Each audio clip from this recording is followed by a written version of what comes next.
The hardest thing is not saving money. The hardest thing is deciding to become a money saver. James Capital. How everything changes. After you save $10,000. Picture this. It's 2:47 a.m. You're lying in bed, eyes wide open, heart beating a little faster than it should. Your brain is running worst-case scenarios on repeat. The water heater could die tomorrow. Your phone could shatter beyond repair. Your boss could call you into a meeting that ends with, "We're letting you go." Or maybe your kid needs braces and the orthodontist just quoted you $6,800. Every single one of these thoughts feels like a punch to the gut. Now imagine the exact same night, the exact same thoughts. But the feeling is completely different. The problems still exist, but they don't feel like the end of the world anymore. They feel like problems you can actually handle. There's quiet confidence instead of panic. There's room to breathe. What changed? One single number in your bank account. Most people think the first truly life-changing money milestone is $100,000 or maybe $50,000. Financial influencers love talking about six-figure net worth or the magic of $1 million. But the real, uncomfortable, life-altering truth is that the biggest psychological and behavioral shift happens much earlier. It happens at $10,000. My name is James. I spend way too much time thinking about money, human psychology, decision fatigue, identity shifts, and why some people effortlessly escape the paycheck-to-paycheck life while others stay trapped for decades. If you want to understand exactly what changes when that first $10,000 lands in your savings account and why it changes literally everything, stick with me. And if this video ends up giving you clarity or motivation, make sure to hit that subscribe button and drop a thumbs up. It really helps the channel. Let's start with what life feels like before $10,000. You already know this feeling intimately. You're standing in the grocery store doing mental math in the cereal aisle. Name brand or store brand? You grab the store brand even though it tastes like cardboard. Friends text about grabbing drinks after work. You invent a creative excuse because $30 to $40 would force you to skip something else later in the week. When vacation photos pop up in your feed, there's a weird mix of happiness for them and quiet resentment toward your own account balance. You tell yourself, it's just temporary, but deep down, you're not so sure. Every unexpected expense feels like a crisis. $400 car repair? Catastrophic. $800 dental bill? Emergency. Phone dies? You're looking at 24-month financing and praying for approval. You live in constant defensive mode. Every decision is filtered through fear. Can I survive this? Almost every choice is about survival. Not growth, not opportunity, not joy. And then, you hit $10,000. It doesn't feel dramatic at first. No fireworks. No one throws you a party. But something quietly and permanently shifts inside your nervous system. First and most important, your relationship with risk completely changes. When you had $0 to $2,000 saved, every decision felt dangerous. Asking for a raise felt risky. Applying to a better job felt risky. Spending $1,200 on a course or certification that could boost your income felt risky. Moving to a city with better opportunities felt risky because one wrong move could wipe you out. But $10,000 creates real distance between you and financial ruin. Suddenly, those same decisions feel manageable. You're not quitting your job tomorrow to become a full-time day trader. But you might finally ask for the raise you've been avoiding for 14 months. Apply to the job you actually want instead of the safe one. Pay for the certification, boot camp, or coaching that could realistically increase your income by 15 to 40%. Say yes to the side project with real upside even if it requires $300 to $500 upfront and a lot of time. The safety net doesn't make you reckless. It gives you permission to think beyond just surviving. Second, your baseline stress level drops dramatically. Financial stress is one of the most consistent and powerful sources of cortisol in modern American life. When cortisol stays elevated for months and years, it damages sleep quality, memory, and focused decision-making ability, patience with your spouse/kids, immune system, libido, appetite control. Neuroscience backs this up. People with even a modest emergency fund show significantly lower cortisol responses to everyday stressors. So when that check engine light comes on with $10,000 in the bank, without savings to instant panic, Anxiety spike. Googling, "Can I put car repair on a credit card?" Counting days until payday. With $10,000 to annoyance, maybe some irritation, but no panic. You book the appointment, pay the $1,200 to $2,800 repair, and life goes on.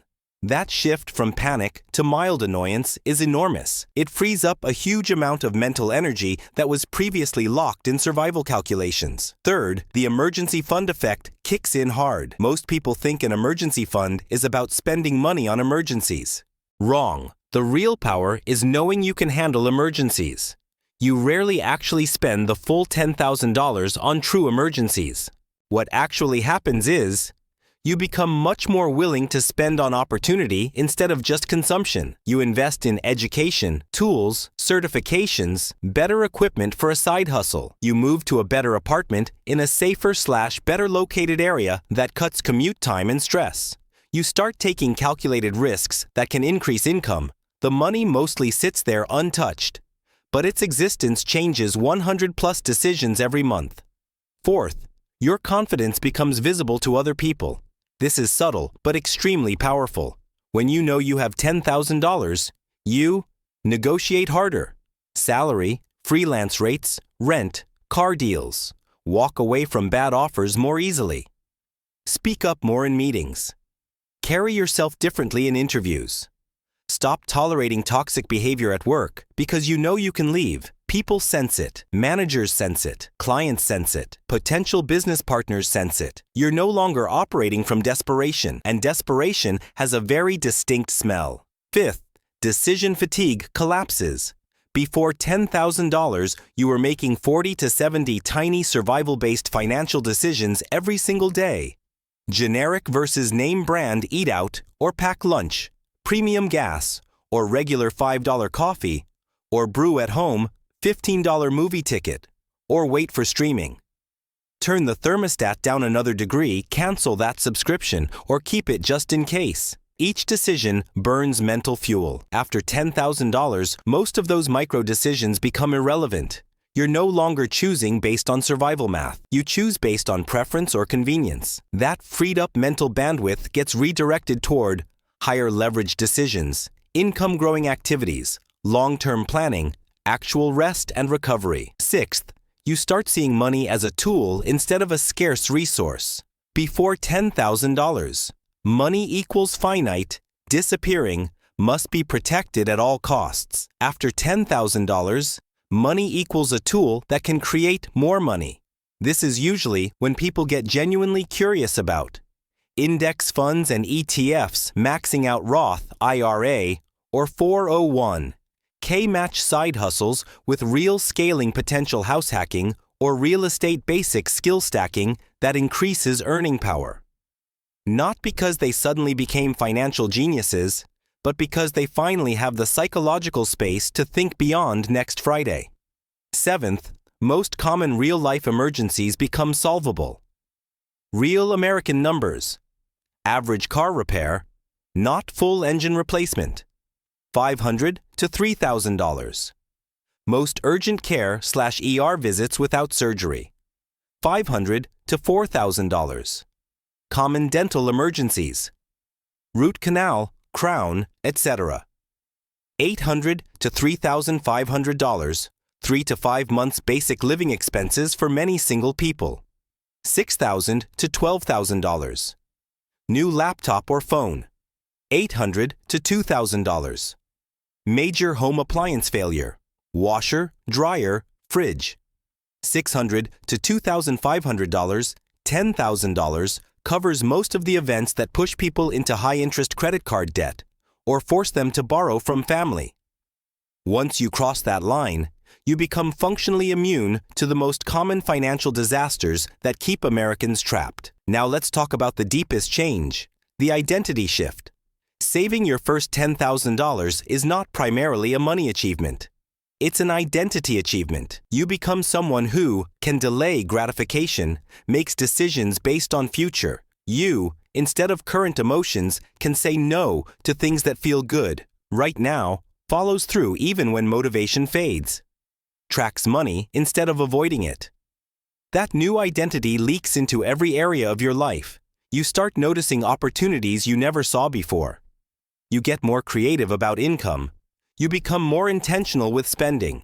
You become more patient with compound growth. And the best part? The second $10,000 is noticeably easier than the first because you already have the habits, the systems, the identity, the proof that you can do it. Saving becomes less about willpower and more about momentum. Let's address the elephant in the room. James, $10,000 feels impossible right now. I hear you. If you're currently saving $0 to $100 a month, $10,000 looks like Mount Everest. But here's what almost no one tells you. The hardest part is not saving the money. The hardest part is deciding to become the kind of person who saves money. Once that identity switch flips, the money starts flowing much faster than you expect. Realistic path for most Americans. Start with $25 to $50 per month, small enough to feel ridiculous. Build the habit arrow increase to $100. Cut one recurring expense, streaming, takeout, subscriptions. Plus $50 to $150. Small side income, DoorDash, surveys, selling stuff. Plus $200, raise, promotions, job switch, plus $300 to $800. Suddenly you're saving $400 to $800 per month without superhuman effort. At approximately $500 per month average, plus some investment return, yields $10,000 in 18 to 24 months. Not easy, but mathematically inevitable once the identity is locked in. One last thing almost nobody talks about. $10,000 changes your social dynamics. When you're broke, money shame poisons relationships. You avoid certain invitations. You lie about why you can't go. You feel less than when friends talk about trips, houses, cars. You withdraw. When you have $10,000 saved, that invisible pressure disappears. You can say yes or no from choice instead of fear. You stop comparing from a place of scarcity. You become more present in friendships because money stress isn't constantly running in the background. So here's the bottom line. $10,000 won't make you rich. It won't let you quit your job tomorrow. It's not financial independence, but it is the first real dividing line between living in financial survival mode and living with actual financial breathing room. It's the difference between reacting to life and starting to design it. It's proof to yourself that you can. Control money instead of being controlled by it. Delay gratification for something bigger. Build momentum instead of just hoping. And once you prove that to yourself, everything accelerates. The next $10,000, the first $50,000, the first $100,000, the first real investments that start producing serious income. It all becomes way more realistic because you already became the person who can make it happen. So if you're still under $10,000, start today. Not with $500, not with $200. Start with whatever you can do right now. $10, $25, $50. Build the habit. Build the identity.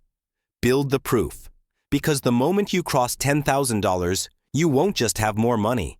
You'll have a completely different relationship with risk, stress, opportunity, confidence, and your future. And that, far more than the dollars themselves, is what changes everything. If this hit home, drop a comment. Are you still under 10,000, already past it, or somewhere in between? And if you want more breakdowns of what actually changes at each major money milestone, subscribe and turn on notifications. See you in the next one.